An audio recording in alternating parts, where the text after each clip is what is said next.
अस्सलाम वालेकुम, मैं हूं आबिद अंदलीब। नाज़रीन, अफ़गानिस्तान की जंग के अंदर तकरीबन 32 साल बाद रूस दोबारा कूद पड़ा है। एक बड़ी ज़बरदस्त उन्होंने फ़ौजी मशकों का सिलसिला शुरू किया है अफ़गानिस्तान की एक बॉर्डर पे। इस पे बात करेंगे। ताकतवर तरीन दुनिया की दो बड़ी कुव्वतें कैसे अफ़गानिस्तान के अंदर ढेर हुई, नाकाम होकर निकली, कैसे अमेरिका ने बहुत बड़ा धोखा दिया अफ़गानिस्तान की फोर्सेस को, और कैसे आज इमरान खान का जो मॉडल है, एक कामयाब मॉडल, वो ताजिकिस्तान की हुकूमत दोबारा से एडॉप्ट करने जा रही है। पहले तो मैं आपको बताऊं, जैसे जैसे वीडियो आगे बढ़ेगी आपको अंदाज़ा होगा, जो लोग ये कहते थे कि अफ़गानिस्तान के अंदर अमेरिका एक भरपूर मजबूत हुकूमत देकर जा रहा है, आज अफ़गानिस्तान की हुकूमत तकरीबन गिर चुकी है। सिर्फ उसका ऐलान बाकी है। ये बात मैं क्यों कह रहा हूँ? ये बात मैं इसलिए भी कह रहा हूँ कि अभी कुछ देर पहले अशरफ गनी जो अफ़गानिस्तान के सदर हैं, उनकी एक स्टेटमेंट आई कि तालिबान अगर 100 साल भी जोर लगाते रहें तो हमारी हुकूमत को नहीं गिरा सकते। इस वीडियो में मैं आपके सामने हक़ाइक़ रखूँगा कि क्या हक़ाइक़ हैं। शायद वही बात है, अभी हनूज दिल्ली दूरस्त, उनको वही ख्वाब याद आ रहा है कि अभी तालिबान उनके करीब नहीं पहुँचे, लेकिन हक़ाइक़ इससे बहुत मुख्तलिफ हैं। तालिबान का दायरा कितना वसी हो गया है और किस तरह से वो इनकी कुटाई कर रहे हैं हर जगह, ये बड़ी एक हैरान कुन दास्तान है। लेकिन शुरू में मैं एक ज़बरदस्त आपके सामने एक वो रखता हूँ कि कैसे 1979 में रूस अफ़गानिस्तान के अंदर दाखिल हुआ और फिर एक तकरीबन 10 साल बाद 1989 फरवरी को रूस कितना बेआबरू होकर निकला और अमेरिका अब कितना बेआबरू होकर निकल रहा है। 10 साल लगाए रूस ने अफ़गानिस्तान के अंदर, और उसका खमियाजा रूस को ये भुगतना पड़ा कि रूस खुद टूट गया, टुकड़े टुकड़े हो गया। मिखाइल गोर्बाचोव ने उस वक्त एक मुआहदा किया और उस मुआहदे के बाद आखिरी रूसी जो है वो छुप कर नहीं गया था। लेकिन सितम यह है कि मुझे जो लगता है अमेरिकन छुप कर अफ़गानिस्तान के अंदर से भाग रहे हैं। रूस का एक बड़ा दिलचस्प पहलू है, वो आपके सामने रखते हैं। 1989 में जो कूप हुई रूस के अंदर, अफ़गानिस्तान के अंदर, उसमें रूस ने उसको स्पॉन्सर किया, सपोर्ट किया कि कम्युनिस्ट जो रजीम है वो इंस्टॉल हो जाए अफ़गानिस्तान के अंदर, लेकिन वो फेल हो गया।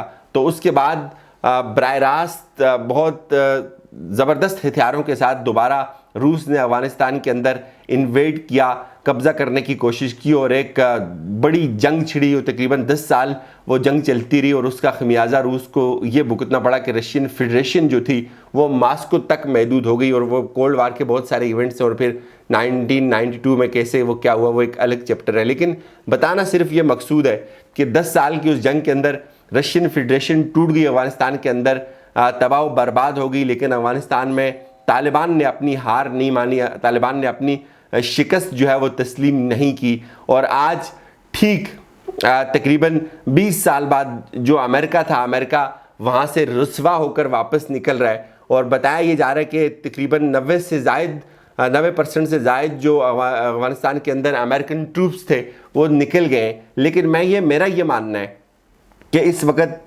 बहुत कम, अगर कोई फ़ौजी हैं भी तो वो नेटो के फ़ौजी हैं, कुछ एयरपोर्ट्स पे। प्रैक्टिकली अमेरिका का कोई फ़ौजी अफ़गानिस्तान के अंदर नहीं है। ये उन्होंने एक चकमा देने की कोशिश की, उन्होंने अफ़गानिस्तान की फ़ोर्सेस को ये नहीं बताया, और वो भाग के छुप के भागे कि अगर हम इनको लीक कर देंगे तो मैं भी तालिबान हम पे अटैक कर दें। उन्होंने अपनी पूरी तैयारी के साथ सब कुछ अपना बोरिया बिस्तरा लपेटा और रात की तारीकी में 3 बजे अंधेरों में जो है वो वहाँ से भाग गए। और उसके कुछ देर बाद बताया जा रहा है कि बगराम एयर बेस जो है उसकी तमाम लाइट्स ऑफ हो गई, और उसके अंदर 5000 कैदी जो तालिबान कैदी थे उनको छोड़ के चले गए। और अफ़गानिस्तान की जो फ़ौज है वो ये गिला कर रही है कि इन जालिमों ने हमें भी नहीं बताया। तो इससे आप इस बात का अंदाज़ा लगाएं कि कितना बड़ा इंटेलिजेंस फेलियर है ये अफ़गानिस्तान की जो नेशनल फोर्सेस हैं, जो उनकी इंटेलिजेंस है उसका ये फेलियर है, और कितना जो ट्रस्ट डेफिसिट है नेटो का या CIA का, वो उन फोर्सेस को नहीं बताते, वहाँ से अपने अड्डे छोड़कर भाग जाते हैं। और इससे आप इस बात का भी अंदाज़ा लगाएं कि क्या पीछे छोड़ के गया अमेरिका, किस तरह की नाकिस फ़ौज छोड़ के गया। आज जो मुहिबुल्लाह जो पाकिस्तान के ख़िलाफ़ हमेशा जहर उगलता है, वो ये क्लेम कर रहे हैं कि हम वापस ले लेंगे जो तालिबान ने कब्ज़ा किया हुआ हमारे उन इलाकों में। और आलम यह है कि अमेरिकन उनको ये बताना पसंद नहीं करते कि इतनी बड़ी एयर बेस हम आपको दे के जा रहे हैं, ये इसको हम छोड़ के जा रहे हैं, आप आएँ इसकी सिक्योरिटी संभालें। इसके ज़रिए आप बहुत कुछ मैनेज कर सकते हैं, लेकिन रात की तारीकी में जो है वो वहाँ से छुप कर भागे। अब जैसे अमेरिका भागा और उसके कुछ वक्त बाद एक बड़ी डेवलपमेंट ये भी हुई कि रूस के जो फॉरेन मिनिस्टर जो उन्होंने सर्गे लारोव जो है उन्होंने एक स्टेटमेंट जारी की कि हम ताजिकिस्तान के बॉर्डर पे जो है वो कुछ मशकें जो है वो शुरू कर रहे हैं और हमारी मुकम्मल तैयारी है ताजिकिस्तान के बॉर्डर के साथ। चूँकि बताया ये जा रहा है कि ताजिकिस्तान के जो प्रेसिडेंट है उन्होंने व्लादिमीर पुतिन को लिखा कि हमें इस वक्त आपकी बहुत ज़रूरत है, और इस वक्त ताजिकिस्तान के अंदर रूस की एक बहुत ताकतवर बेस मौजूद है और उन्होंने अपनी कुछ इजाफी नफरी भी वहाँ तैनात की, तकरीबन 2 रेजिमेंट्स तैनात की। Su-34M जो मास्टर बम्बर्स हैं उनको वहाँ उन्होंने डिप्लॉय किया, फिर MiG-31 को उन्होंने वहाँ डिप्लॉय किया, और उसके साथ साथ जो ताजिकिस्तान की जो फोर्सेस हैं तकरीबन उसमें 20,000 का इजाफा हुआ है अफगानिस्तान के बॉर्डर के ऊपर।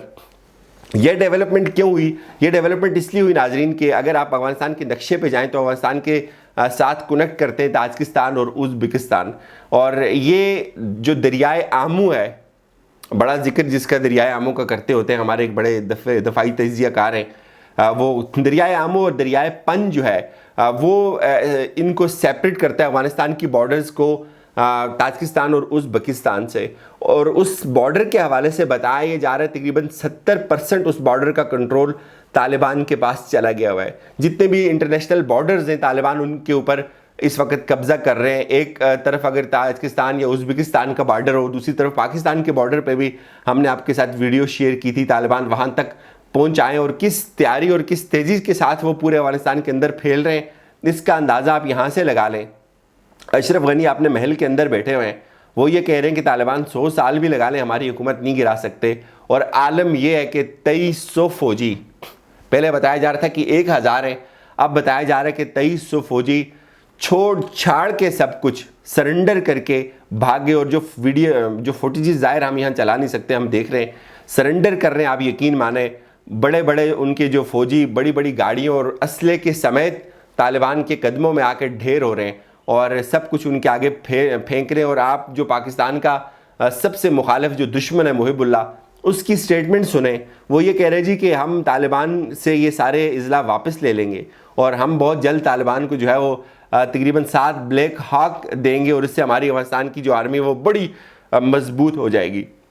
इससे आप उस चीज़ का भी अंदाज़ा लगाएं कि पिछले कोई 10 साल 20 साल अफगानिस्तान की जो हुकूमत है उसने क्या ट्रेंड किया अपनी फोर्सेस को। उनकी फोर्सेस के इतने बड़े जत्थे चंद 100 तालिबान के आगे अपना असला और अपना हथियार फेंकने पे मजबूर हो गए। बड़ी डेवलपमेंट ये भी है कि चाइना रिप्लेस कर रहा है, चाइना और रूस मिलकर अफगानिस्तान के अंदर आ रहे हैं और चाइना कन्विंस कर रहा है अफगानिस्तान को।